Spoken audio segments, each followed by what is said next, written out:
কাজের বেটি কে ফোন দিয়ে রাখবি তুই 14 গোষ্ঠী ফোন দে আমার একবার 40 টাকা খাওয়া যাবে না জানি বাবাজি শুনো। আসসালামু আলাইকুম আব্বা। ওয়ালাইকুম আসসালাম। তে কোনটি যাও?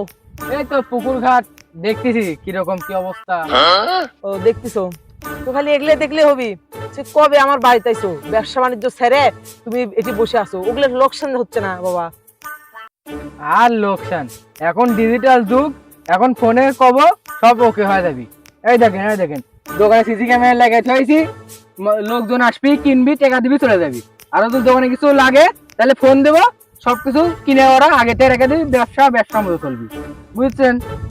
এই জামাই তার আমি বুদ্ধি করছি, এদিকে সব প্ল্যান করে এই বাড়িতে এসে বুঝলাম যে তুমি ফোন দিয়ে ব্যবসা বাণিজ্য চালাচ্ছ, তোমার বাপ মা কিছু দেখা লাগে না, তারও তো তোমার দেখতে মন চাই। এই যে 2 মাস হলো আমার বাড়িতে আইছো, তো বাপ মার সাথে দেখা সাক্ষাৎ করে আসো যাও। হ আব্বা, এটা আপনি ঠিক কইছেন, আপনার সাথে আমি সহবাস। ও আব্বা সরি সহবাস না সহমত। তো থামেন, এখন ফোন দিচ্ছি। হ্যালো আব্বা, আসসালামু আলাইকুম। কেমন আছেন? মা কেমন আছে? বাড়ি সবাই ভালো আছে তো? তো আপনার শরীর ভালো আছে তো? তো শ্বশুর আব্বা করছিল আপনার সাথে দেখা করতে, তে আম্মাকে কালকে চলে আসেন, আর সাথে ছোট মন্দাকে নিয়ে আসেন। হ্যাঁ স্কুল আছে, ওই এখনকার স্কুল আর আগের মতো নাই, ওই নিয়ে আসেন। তো 1 মাসের জন্য আসলে কিছু হবে না। আর শ্বশুর আব্বা করছিল যে আসে 1 মাস থেকে যেতে।